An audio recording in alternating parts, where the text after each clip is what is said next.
ಆ ಕೆಲಸ ಮಾಡಿದೀವ?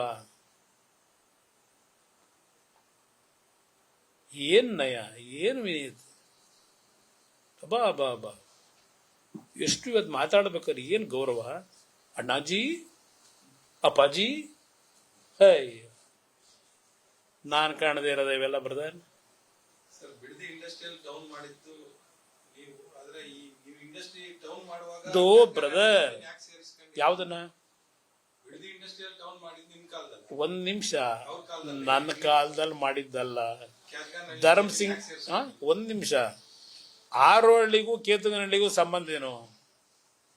ಶಾನ್ ಮಂಗಲಕ್ಕೂ ಕೇತುಗನಹಳ್ಳಿಗೂ ಸಂಬಂಧ ಏನು? ಕೇಳಕ್ ಬಯಸ್ತೀನಿ.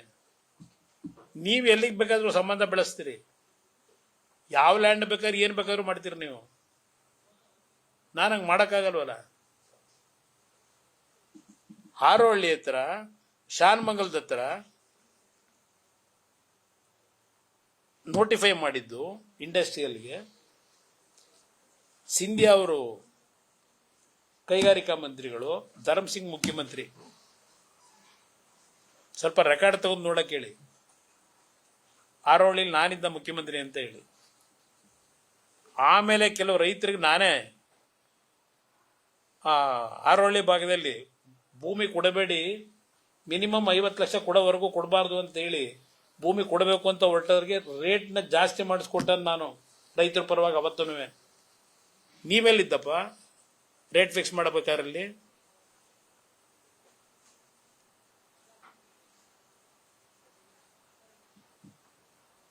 ಇಲ್ಲಿ ರೈತರು ಈಗ ಇವತ್ತೇನು ನಡೀತಾ ಇದೆ, ನನ್ನ ಹತ್ರ ಬಂದು ಕೆಲವು ಹಳ್ಳಿಯ ಒಂದು ಬೈರ್ಮಂಗಲ ಭಾಗದ ಯುವಕರು ಮತ್ತೆ ಹೆಣ್ಣು ಮಕ್ಕಳು ಬಂದು ರಿಕ್ವೆಸ್ಟ್ ಮಾಡಿದ್ರು,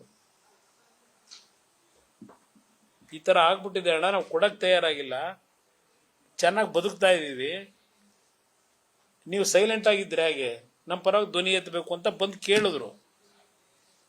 ಈಗ ಮೊನ್ನೆ ಜಂಗಮಕೋಟೆ ಅಲ್ಲಿಂದ ರೈತರು ಬಂದಿದ್ರು ನನ್ನ ಹತ್ರ, ಶಿಡ್ಲಘಟ್ಟದವರು. ಅವ್ರ ಜೊತೆ ಏನ್ ಮಾತಾಡಿ ಕಳಿಸಿದೀನಿ ಕೇಳಿ.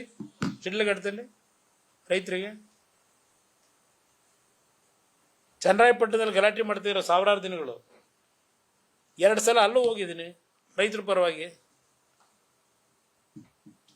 ನಾನು 9 ಇಂಡಸ್ಟ್ರಿಯಲ್ ಕ್ಲಸ್ಟರ್ 2018ರಲ್ಲಿ ಮಾಡಿದ್ದು, ಬೆಂಗಳೂರು ಸುತ್ತಮುತ್ತ ಮಾಡಲಿಲ್ಲಪ್ಪ. M B Patil, Kalaburagi, Bidar, Koppal, Chitradurga, Tumakuru, Chikkaballapur, Belagavi, 9 industrial cluster ಎಲ್ಲವಪ್ಪ. ಈಗ ಕಸದ ಬುಟ್ಟಿಗೆ ಹಾಕಿದಿರಿ, ಯಾಕೆ ಎಂ ಬಿ ಪಾಟೀಲ್ ಇನ್ನೂ ಅಲ್ಲೇ ಸುತ್ತಾ ಇದ್ದೀರಿ?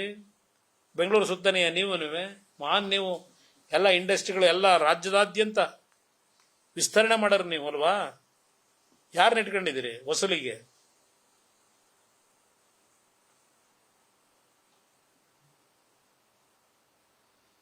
ನಿಮ್ಮಿಂದ ನಾನು ಹೇಳಿಸ್ಕೋಬೇಕಾಗಿಲ್ಲ ಅಧಿಕಾರ ನಡೆಸೋದು ಹೆಂಗೆ ಅಂತ ಹೇಳಿ.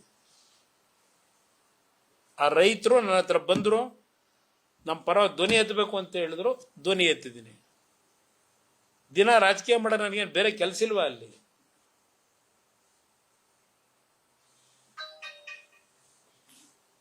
ಪಾಪ ಹೇಳಿದ್ದಾರೆ, ಪಾಪ ಹೆಣ್ಮಕ್ಳಿಗೆ ಅಯ್ಯೋ ಅಯ್ಯೋ ಬಿಡದಿ ಹೆಣ್ಮಕ್ಳಿಗೆ ರಿಕ್ವೆಸ್ಟ್ ಮಾಡ್ತೀನಿ, ನಮ್ಮ ಅಧಿಕಾರಿಗಳಿಗೆ ಹೊಡಿಬೇಡಿ ಇದಂತದಲ್ಲಿ ಎಂಥದ್ರಲ್ಲಿ ಪರಕೆಯಲ್ಲಿ ಬೇಕಾದ್ರೆ ನನಗೆ ಹೊಡಿರಪ್ಪ ಅಂತ ಅವ್ರೆ. ಇದು ಏನ್ರಿ ಒಬ್ಬ ಮುಖ್ಯಮಂತ್ರಿ ಅಂತ ಹೇಳಕತ್ತಿದ್ದೀರಿ?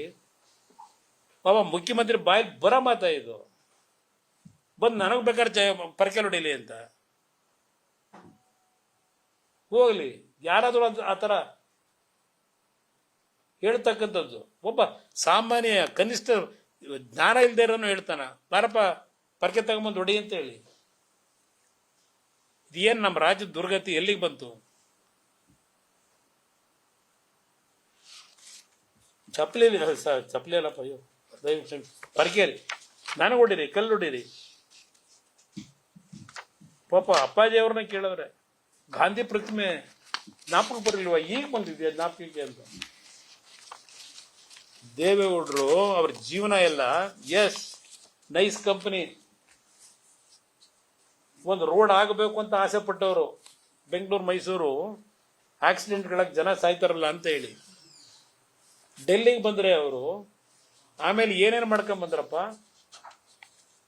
ಇದೇ ಈಗ ಹೇಳ್ತಾ ಇದ್ದೀರಲ್ಲ, ಮಂತ್ರಿ ಆಗಿದ್ದೆ ಏರ್ಪೋರ್ಟ್ ರೋಡು ಎಲ್ಲ ಹೇಳಿದಿರಲ್ಲಪ್ಪ.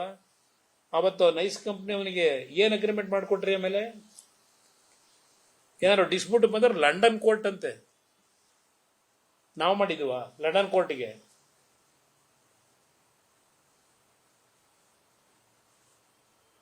ಡಿನೋಟಿಫಿಕೇಶನ್ ನೈಸ್ ಕಂಪ್ನಿ ಯಾರಿಗಾಗವೆ? ಪಾಪ ನಮ್ಮ ಹೆಸರು ನಿಂತು ದೇವಗೆರೆ ಅಂತೆ, ಕೇತನಹಳ್ಳಿ ಅಂತೆ, ಅದೇನೋ ಈಗೆಲ್ಲೋ ಹೊಸೂರ ಹತ್ರ ತಗೊಂಡವ್ರಂತೆ ಹೇಳಿದಿರಲ್ಲ.